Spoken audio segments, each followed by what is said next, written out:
Good morning, Singapore. It's Glenn and the Flying Dutchman. We are live on Glenn and the Flying Dutchman's Facebook page right now. And we are so pleased to welcome on board Team GOFD, Dr. Geraldine Tan from the Therapy Room. Hi. Good morning, everyone. So excited to be on the show today. This is the first time I'm with Glenn, the Flying Dutchman, Shaun, and Andre.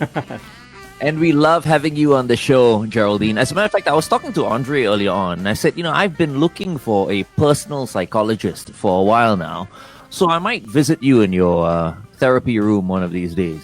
You can visit me. Just I can't do therapy on you now that we've got acquainted because is it? Conflict of interest. Yes, Oh, ethical issue. But Because- happy to be a friend.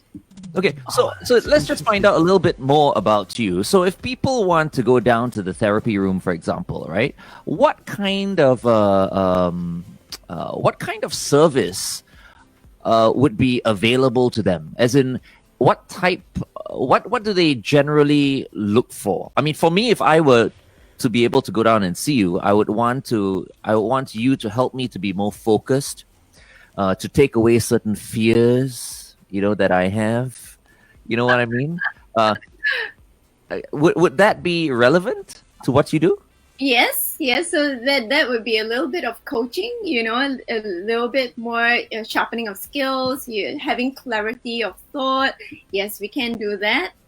Yeah, if you find your blind spots and things that can unlock a little bit, and you can level up.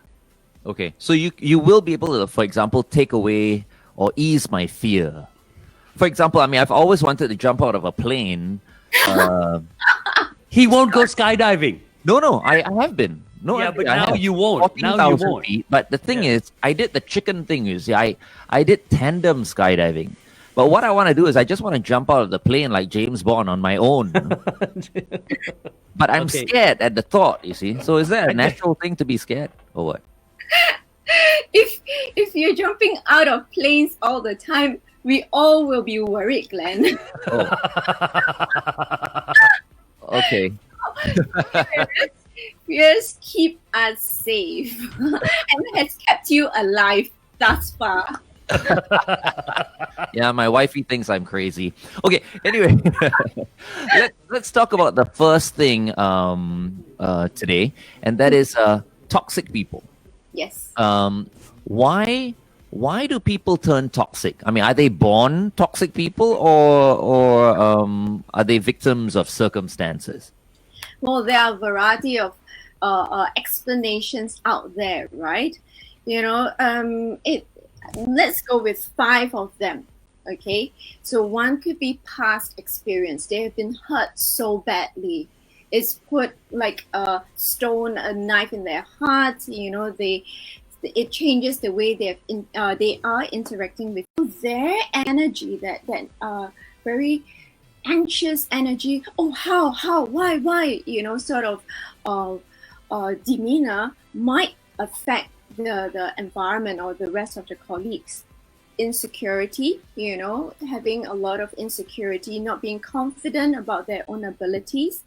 And the last one is stress. So we hear a lot about that, but it's not just about stress, it's poor stress management. They don't know how to manage their stress, and therefore it floods onto everyone else. Yeah. I see. So 5 of this, you can pick any one of this and we can kind of go delve a little bit deeper into that. The thing is, I think for people who have been working all their lives, they have come across many toxic people, in their careers. But I don't think they've chosen to do anything about it. We just live with people like that because we don't feel like we should tell them, look, you're a toxic person, And whose responsibility is it, you think, in the workplace to get rid of these toxic people? Should we get rid of these toxic people? Or should we talk to them? Should we send them to you? Okay, that's a very tough one, right? Like, who is responsible for these people? I mean, earlier you've heard me say that maybe it is not controllable. So it's not within their control. So if we look at the 5 that I was talking about, only 2 are probably something we can kind of, they can kind of be aware and work on their own. So like insecurity or poor stress management. So past experience, personality and clinical disorders, if they are unaware and no one tells them about it, they can't act on it. So we cannot blame them for it. Yeah, so it's a bit difficult, who is to alert them, who's to create the awareness. And more often than not, we use the word they trigger us. So we become on the defensive and we start pushing back. Right. Well, the something that's come up also is if I know someone is toxic, yes, it's affecting me. I go on the defensive, but how do I now handle that person? That's what people want to know. How do I handle that toxic person so that it doesn't affect my work environment? So we've looked at the reasons. Perhaps we can look at some types of toxic people. So there are plenty of things you can Google out there. So I'm going to use a bit of the layman term just to be fun, okay? All right, Dr. Geraldine, hold on, or rather Dr. Tan, hold on, or rather Geraldine, hold on. We're going to be... Let's talk about this off air, all right? So people who are listening to us right now on the radio, you don't have your computers on, do log on and join us live on Facebook right now, because Dr. Geraldine Tan is going to highlight the 5 things right now while we take a listen to Wang Chung. This is Let's Go on 1FM 91.3.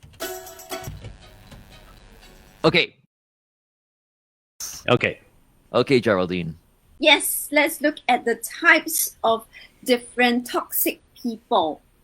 So we've got and people can resonate with it. So I'm just going to use like words that people can identify. They have the spoil market kind, Yeah. Well, people call me the people psychologist, right? So I will speak language that people understand. So the spoil market is that they would do things, but the boss never asked them to do things, right? Like people will say, "Hey, why you always spoil market?" And they feel compelled to do certain things because they are achievers. They are very perfectionists. They know they can do it. It would enhance the work, and they do it, right? But for the rest of us who just want to laze around and do what is within our boundaries, we perceive those people as spoil market. Okay. It is our perception that that person is toxic. So they might not be, but our perception. There's the other kind that I call the sighers. Okay. Sigh and they exactly. I'm doing this again.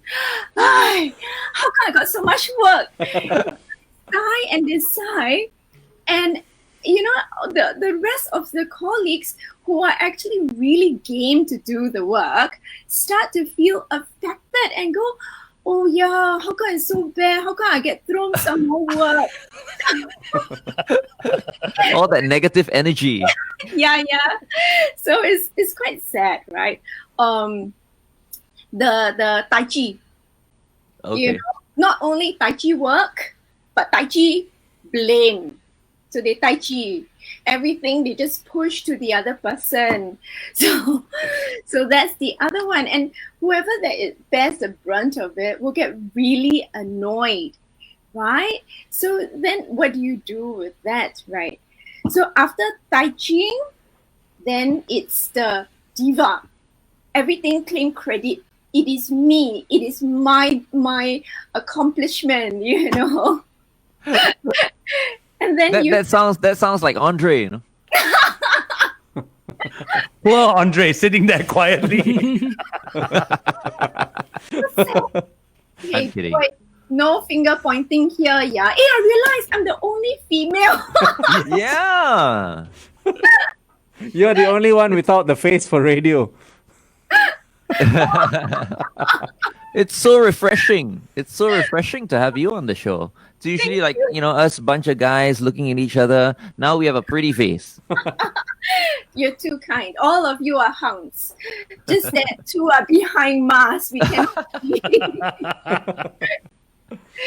Okay, I've got 3 more. Okay. The gossiper. You know, this person, hey, do you hear this? Do you hear that? Yeah, so the pantry gossiper or the anywhere gossiper. And when you gossip, you have not verified the facts. So a lot of hearsay, a lot of their own perception, and you feed in a little bit of your own emotion, usually more negative because you want to make it juicier. So the gossiper is quite exciting to be with, but not very good to be long term with. And I see the red card. Excited. Yeah, we're gonna. We're going back on air Yeah, again. back on air. Okay. Okay, stand by. Then we can carry on. You got one more, right? Geraldine, you got one more. Two Two more. more. Okay. We'll continue in a bit. Baby, come on. Wang Chung, let's go. Right here on 1FM 91.3. It's Glenn and the Flying Dutchman. We're working from home. Andre and Shaun are in the studio, and we have with us our psychologist, Dr. Geraldine Tan from the therapy room. All right. Okay, so we're talking about these types of people that can be toxic. And we've got 2 more. We've got 2 more. And so the second last one is the ticking time bomb. Ticking time bomb. Very quiet and just tahan until they cannot tahan, they explode. Then you go, hey, what happened? And you get a shock, like, because no one knows what is happening, and it disrupts the whole balance because you don't expect the person to explode or implode or whichever, and suddenly you see the person exploding, so the whole environment starts to feel a little bit scared, like, oh, what should we expect? And the last one is a little bit more fun, but it's not one person, it's actually 2. I call them the lovers. Yeah. Toxic lovers. Well, toxic in the sense that if their vibe and their energy is really good, and they can work with the team, it pushes the whole organization forward or the team forward. But if they only keep to themselves, there's exclusion involved. So there's inclusion and exclusion that also is toxic. Or they have their lover's tiff and it spills over in that whole office environment.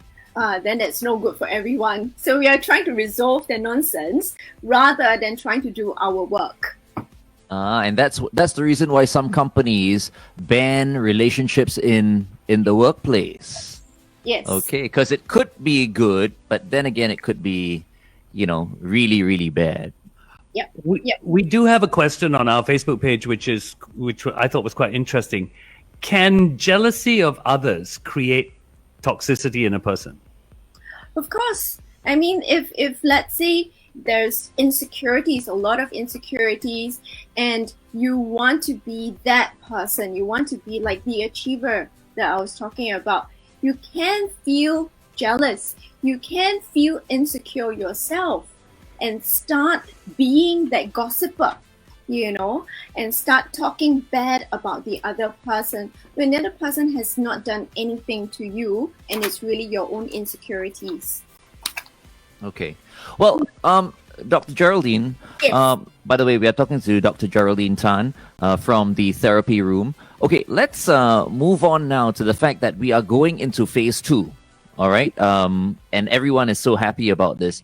But before this, we hear a lot about, how people are kind of losing it. They're feeling depressed because of the uncertainty and all that. What advice do you have for people who are feeling more negative these days than positive. Perhaps maybe even feeling depressed more than they've ever been, and who are feeling a little worried that they may be having more of a serious issue because they've never been depressed before.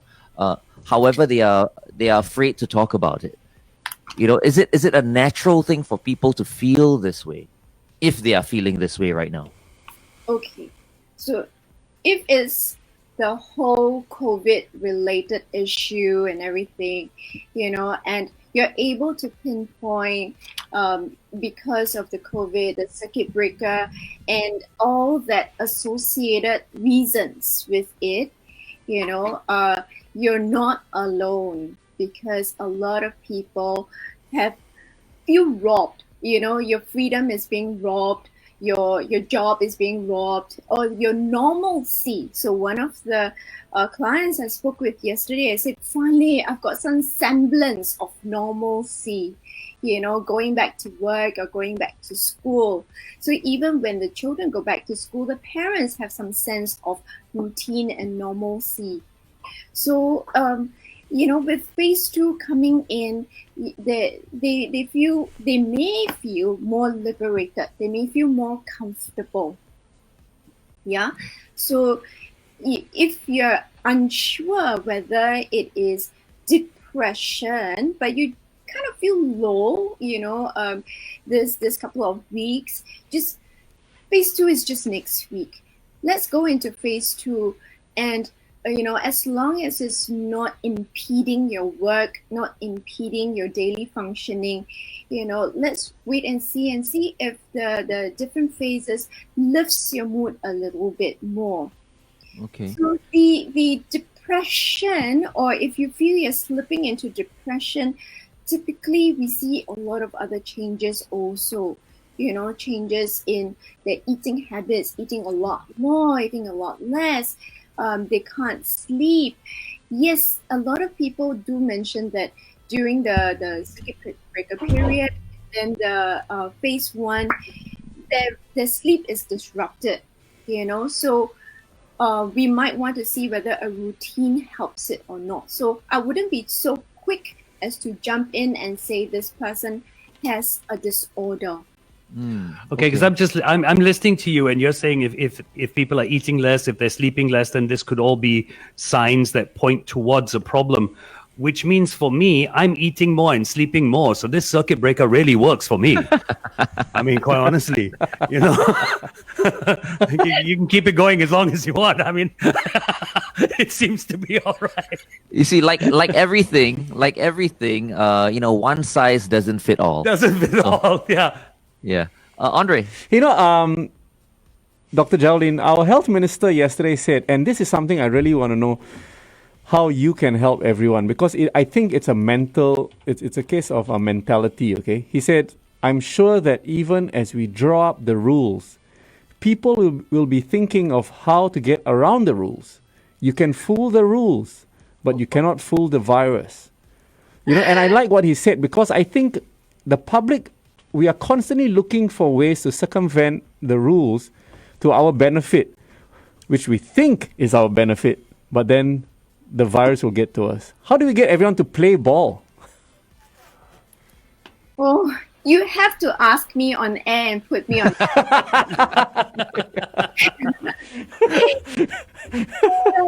The thing about rules, I'm going to pick up on what FD and Glenn had been talking about just now.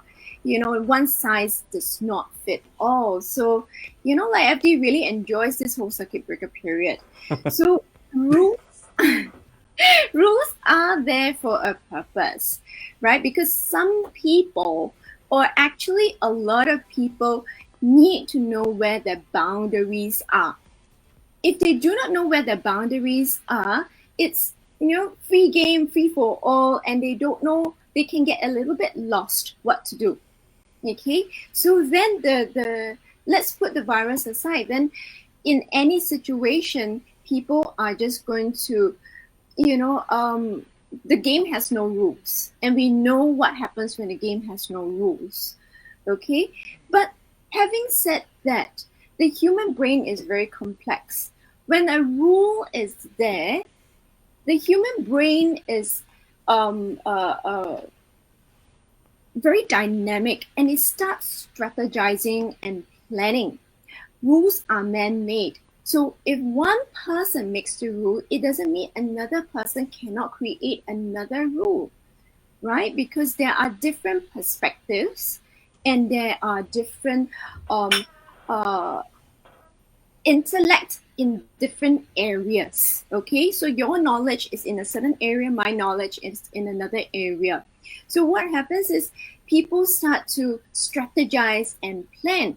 I think most of you are soccer fans, right? Yes. Right. So when you watch a soccer game and the umpire calls for a red card or a yellow card, what happened to all of you? You all become empires also. You start thinking, yes, but it should be called for this way and that way. I don't watch soccer. But that's what I do here. Everybody suddenly becomes an empire. And it's a... Glenn is laughing. It's my You're so cute because when we talk about soccer, we say football, right? And when we talk about football or soccer, we talk about referees, but you're saying empire. So when you said you're not into soccer, we were all thinking, yep. I think that's quite obvious. You're so cute. Okay, anyway, go on. Okay, never mind. I was just trying to illustrate a point. You completely took me, derailed me. But yes, we were talking about rules, having boundaries, and some people, strategizing around the rules. Long story and a lot of illustration with a lot of different lingo, but that was my point. Yeah, because I see this as I tell you what, we're going to go back when we can I do one more question? I just have one more question. We'll do it off air. Off air, yeah. We can do this off air. Yeah. All right, we are speaking to Dr. Geraldine Tan from the therapy room. It is 8:22. One event. So here's the thing: from very young, human nature, the more rules I put in place, the more people are going to try and break them. So given what I've said earlier, people will find ways because they feel that they know a little bit better. They know what to look out for. Okay? So for example, if they go, so all of you are wearing masks and you're wearing it properly, I notice, but some people like to do this. Okay? They say, but I cannot breathe. The rules, right? But when we put in rules, we require majority of people to adhere to the rules, which has been happening. Yes. So at least there's still order in the court. Order in the court. Okay, so we've been running a poll on our Facebook page just asking, is everyone happy with the developments of Phase 2? And we've got good numbers today because 80% says, yay, they are happy with Phase 2. Only 20% says, no, I want more restrictions lifted. So the 80-20 rule applies here. There you go.